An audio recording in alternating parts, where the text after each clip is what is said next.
ભારતીય જનતા પાર્ટીના નડિયાદ મહાનગરપાલિકાના તમામ 52 ઉમેદવારોએ આજે વિજય વિશ્વાસ સાથે સંગઠિત રીતે ઉમેદવારી ફોર્મ ભર્યા હતા। સવારે સંતરામ મંદિર ખાતે આશીર્વાદ લીધા બાદ ઉમેદવારોએ વિશાળ રેલી સ્વરૂપે કલેક્ટર કચેરી પહોંચીને પોતાના નામાંકન પત્રો રજૂ કર્યા હતા। કેસરિયા માહોલ અને જનસમર્થન વચ્ચે નડિયાદના તમામ 13 વોર્ડના ઉમેદવારોએ એકસાથે ઉમેદવારી ફોર્મ ભરીને ભાજપની મજબૂતી અને વિજયના વિશ્વાસનું પ્રદર્શન કર્યું હતું।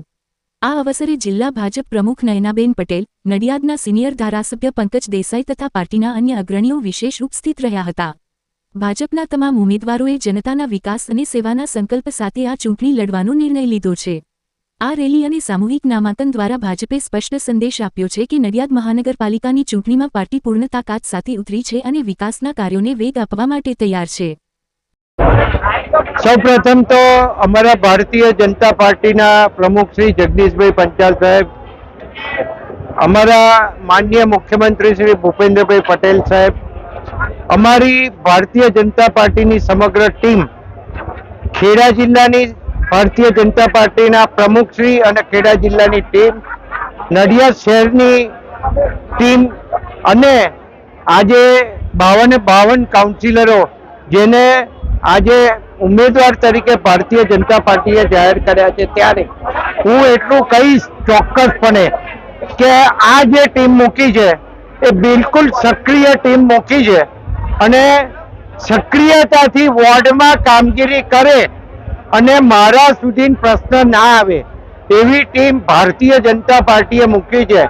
એટલે સૌપ્રથમ તો હું તમામ અમારા વડીલોને અભિનંદન આપું છું કે અમને આવી ટીમ એમને ઉમેદવાર તરીકે આપી છે અને અમારો ગોલ એવો રહેશે કે આ 52 ઉમેદવાર જીતે એવો અમારા સંપૂર્ણ પ્રયત્નો છે અને અમે જીતાડીશું। અને એ પણ કહું કે આ નડિયાદનો વિકાસ આજે 20 વર્ષ પહેલા નડિયાદ શું હતું અને આજે નડિયાદ શું છે એ લોકો જાણે છે અને છેલ્લા 1.5 વર્ષની અંદર કોર્પોરેશન બન્યા બાદ જે વિકાસના કામો મંજૂર થયા છે એ પ્રગતિ હેઠળ છે।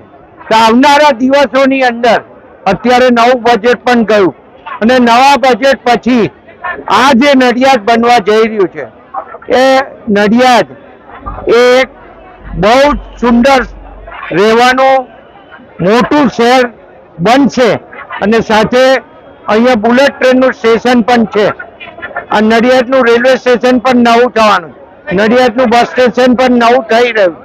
તો આ બધું જ કુલ મળીને ભેગું કરીએ તો એટલા મોટા પ્રોજેક્ટો છે જેના લીધે પ્રજાને ખબર છે કે પ્રજા કોણ કામ કરે છે અને કોણ કામ નથી કરતું, કોણ વાર્તાઓ કરે છે અને ખાલી સોશિયલ મીડિયા ઉપર એક્ટિવ રહી અને પોતે કરાવતા હોય એવા જે પ્રયત્નો કરે છે એ તમામ લોકોને આ નડિયાદની પ્રજા જડબાતોડ જવાબ આપવાની છે એવું ક્લિયર કટ દેખાઈ રહ્યું છે।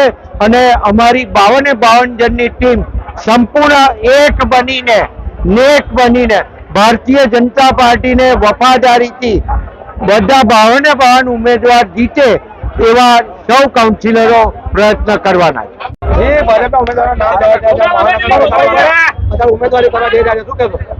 આજે નડિયાદ મહાનગરની પ્રથમ વખત નગરપાલિકામાંથી મહાનગર બન્યું છે અને મહાનગરના 13 વોર્ડના 52 ઉમેદવારો આજે એક સાથે ઉમેદવારી પત્ર ભરવા જઈ રહ્યા છે।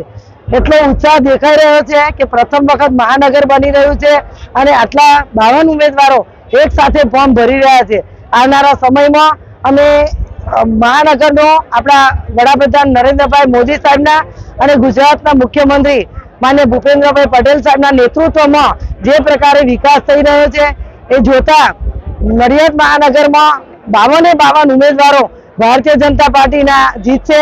નડિયાદના નગરજનોનો એટલો ઉત્સાહ છે કે મહાનગરમાં પ્રથમ વખત સ્પષ્ટ બહુમતીથી કેસરીઓ લહેરાશે।